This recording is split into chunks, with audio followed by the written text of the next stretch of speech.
আজকের এই ক্লাসের সাহায্যে আপনারা অনেক দ্রুত রিডিং পড়তে পারবেন, কেননা আজকে শব্দে শব্দে রিডিং পড়া হবে এবং কোথায় কোয়ালিফ টেনে পড়তে হবে এবং কোথায় থামতে হবে এবং গুণনাগুলির নাম কি এবং চিহ্ন চিহ্ন এবং মোটা চিহ্ন কোথায় কোয়ালিফ টেনে পড়তে হবে এই বিষয়গুলি অনেক সহজেই শিখে নিতে পারবেন। তো অবশ্যই শুরু থেকে শেষ পর্যন্ত ভিডিওটি দেখবেন, ইনশাআল্লাহ অনেক দ্রুত এভাবে প্র্যাকটিস করলে আপনারা রিডিং পড়ে নিতে পারবেন। ইয়াস্তাফতুনাক পেশের পাশে অসাকিন আলিফ টেনে পড়বেন, এখানে তো আছে থামতে হবে, তার জন্য শেষ অক্ষর সাকিন দিয়ে নাক বলে থেমে যাবেন। কুলিল কুলিল লাহু খারজা বলে আলিফ টেনে পড়বেন। লাহু আল্লাহ লেখা থাকলে ডান পাশের অক্ষরটি দেখবেন, নিচে যদি জের আছে তাহলে আল্লাহ লেখাটি পাতলা করা হবে। লাহু ইফতিকুম জেরের পাশে ইয়া সাকিন আলিফ টেনে পড়বেন। ইফতিকুম ফিল ফিল কালালাহ এখানে তো আছে থামতে হবে, তার জন্য শেষ অক্ষরে সাকিন দিয়ে এবং গোলতা থাকলে থামতে গেলে এটি হা হয়ে যাবে। লাহ এভাবে থেমে যেতে হবে। খারজা বলে আলিফ টেনে পড়বেন। কালালাহ কালালাহ দেখতে পাচ্ছেন কিভাবে একে পরিবর্তন করছি, হা পড়ছি, এভাবে পরিবর্তন করবেন। ইনিন ইনিন রুউন রুউন হালাকা হালাকা জাবার জের পেশ অনেক দ্রুত পড়বেন। লাইসা লাইসা লাহু উল্টা পেশা আলিফ টেনে পড়বেন। ওয়ালাদু এখানে দিলাম বা গুণ না। ওয়ালাদু ওয়ালাহু চিকন চিহ্ন মাদ্দা আরজি 3 আলিফ টেনে পড়বেন। ওয়ালাহু উখতুন এখানে ইকফা গুণ না, বাংলা অনেস্কর মতো।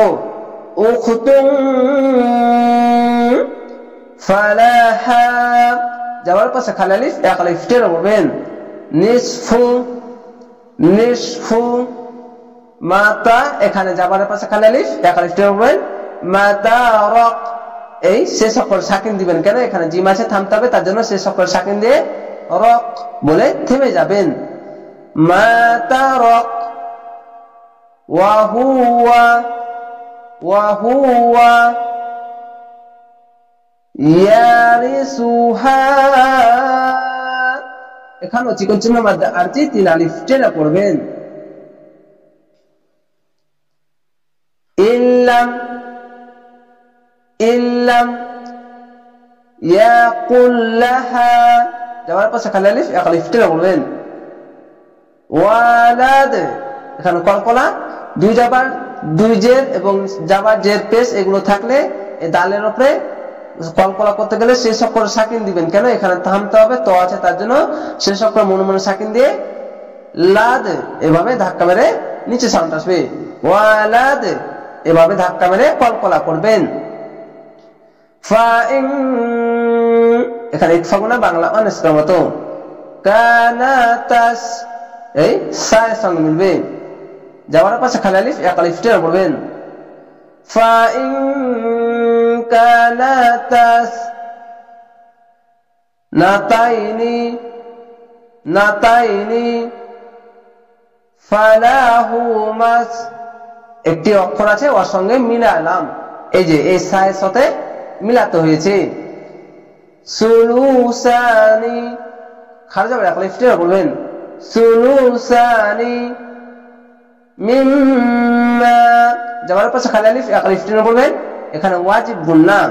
মিম্মা তারাক এখানে তো আছে থামতে হবে, তার জন্য শেষ অক্ষর সাকিন দিয়ে রক বলে থেমে যাবেন। ওয়া ইনকা যাওয়ার পাশে খালি আলিফ এক আলিফ টেনে পড়বেন। ওয়া ইন কানু চিকন চিহ্ন মাদ্দা আরজি 3 আলিফ টেনে পড়বেন, যাওয়ার পাশে খালি আলিফ এক আলিফ টেনে পড়বেন, এখানে ইকফা গুণ না, বাংলা অনেস্কর মতো পড়বেন। ইখওয়াতার, দুই জাবার দুই জের দুই পেশ থাকলে একটি জাবার একটি জের বা একটি পেশ বাদ দিয়ে পড়তে হয় তাসদীদ ওয়ালা অক্ষর সাথে যুক্ত করতে গেলে। এখানে রিডিং করছি তার জন্য কিছু বুঝাচ্ছি না। ইখওয়াতার রিজালাউ, এখানে ইদগামে বা গুন্না, জাবারের পাশে খালি আলিফ, এক আলিফ টেনে বলবেন। রিজালাউ ওয়া নিসাআন, এখানে ইকফা গুনা বাংলা অনার্স করার মতো হবে। মোটা চিহ্ন মাদ্দে লাজিম 4 আলিফ টেনে পড়বেন, চিকন চিহ্ন মাদ্দে আরজি 3 আলিফ টেনে পড়বেন, মোটা চিহ্ন মাদ্দে লাজিম 4 আলিফ টেনে পড়বেন। ফালিজ্জাকারি মিসলু হাজ্জিল উনসায়াইন, ইয়াইন, এখানে তো আছে থামতে হবে, তার জন্য শেষ অক্ষর সাকিন দিয়ে ইয়াই আর নুনকে ধরে ইয়াইন এভাবে থেমে যাবেন। ইউবাইনুল, এই লামের সঙ্গে মিলবে। ইউবাইনুল লাহু, খাড়া যাবে এক লেফট টেনে বলবেন। আল্লাহ লেখা থাকলে ডান পাশের অক্ষরটি দেখবেন, উপরে জাবার বা পেশ থাকলে আল্লাহ লেখাটি মোটা করে হবে। লাহু লাকুম লাকুম আন, এখানে ইকফা গুনা বাংলা অনার্স করার মতো।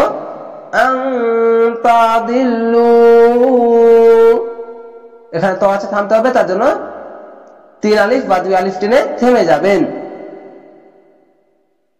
ওয়াল্লাহু, খাড়া যাবার এক আলিফ টেনে বলবেন। আল্লাহ লেখা থাকলে ডান পাশের অক্ষরটি দেখবেন, উপরে জাবার বা পেশ থাকলে আল্লাহ লেখাটি মোটা করা হবে। লাহু বিকুল্লি শাইইন আলিম।